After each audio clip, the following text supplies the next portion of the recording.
So I thought to continue a bit from the talk yesterday, in which my friend had spoken about offering advice and opinions that hadn't been asked for. Yeah, and how she felt that she was really, impinging on other people.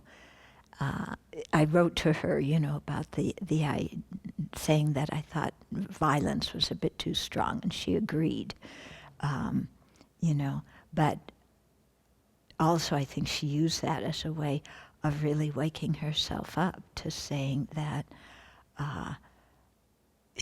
offering opinions and ideas to other people that they haven't asked for and pushing them on other people is very disrespectful, of others.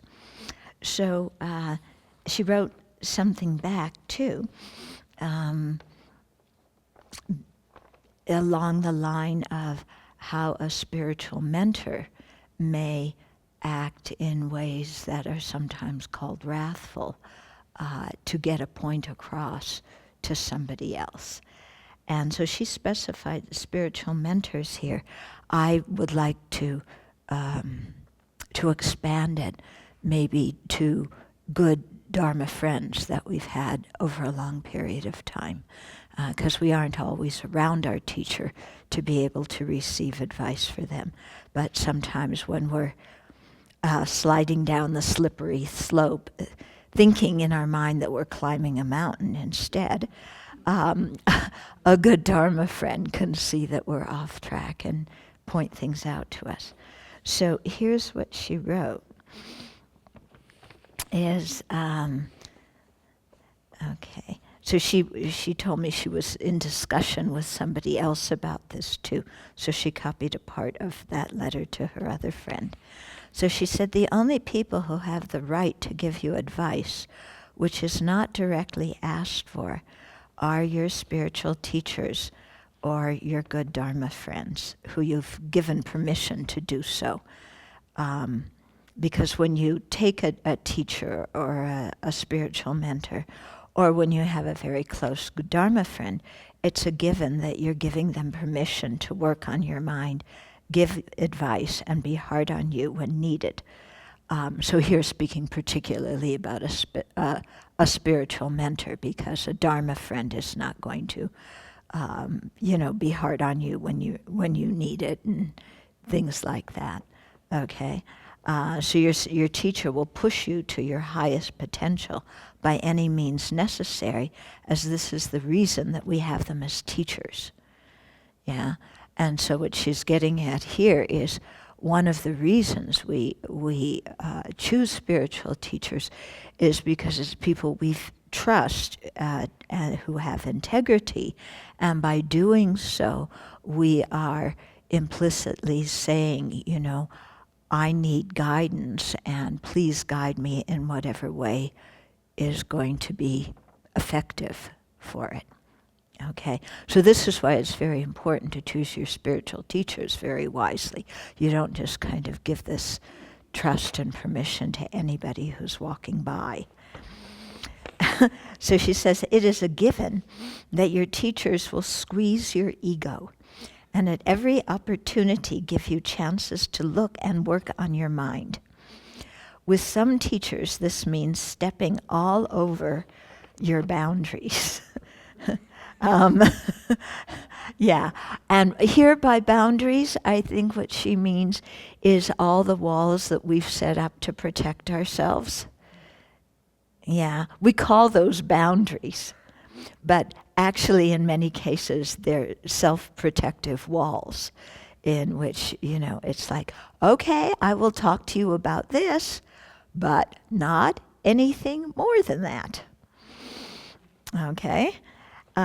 Because that is, that scares me too much, or it's threatening, too threatening to my ego, so I will go this far.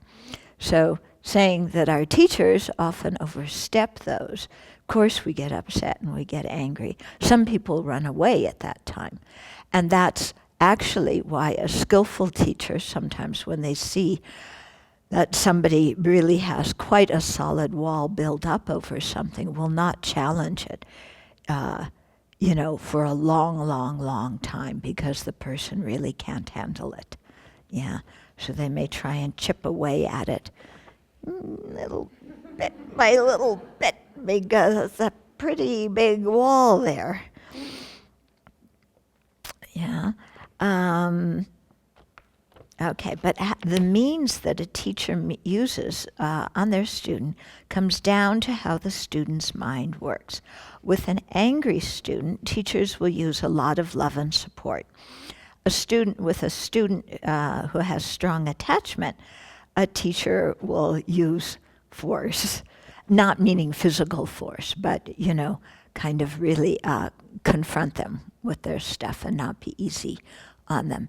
So you may remember a verse in the 400 by Aryadeva when he talks about this thing with somebody who has a big problem with anger.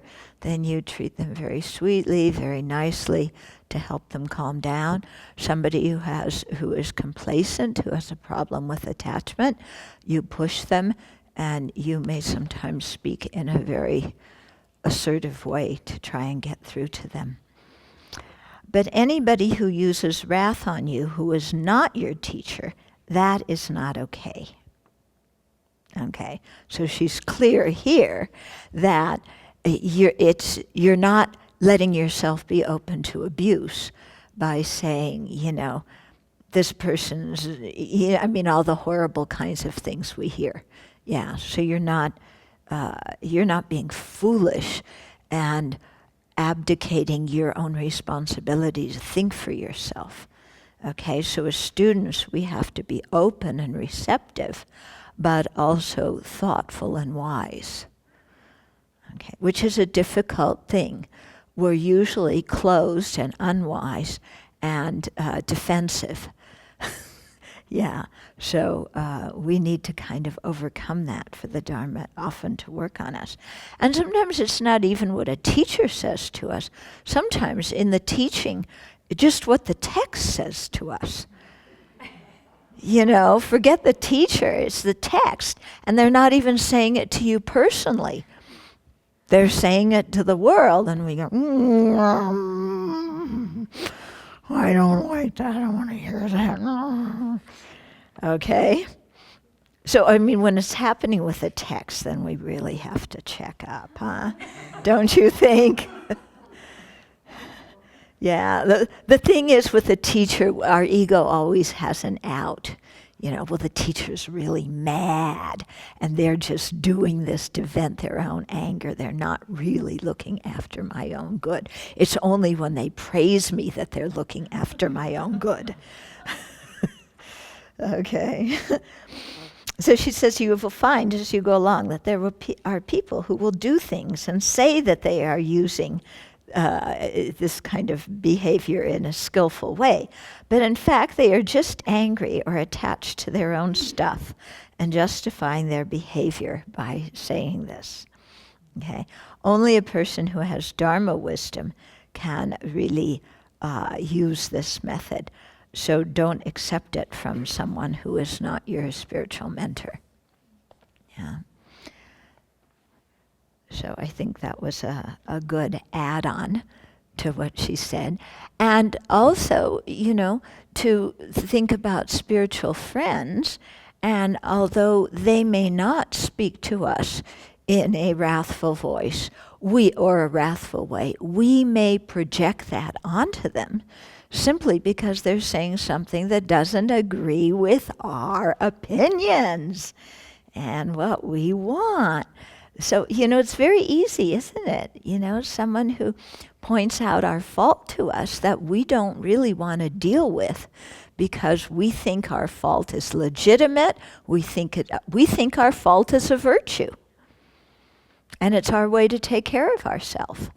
So somebody who points it out to us, we get pretty irritated at them, even though they may do it with a good motivation.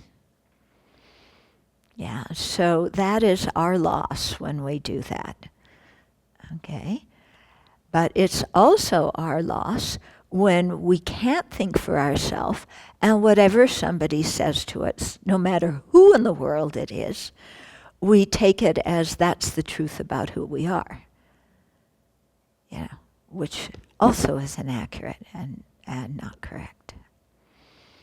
Okay, so as usual, there's this difficult to find middle way. Yeah, but I think the more we try and find it, and the more we open ourselves up, seeing that sometimes we may go to this extreme, sometimes to that extreme, then we can still learn from our experiences and learn from other people's wisdom and advice.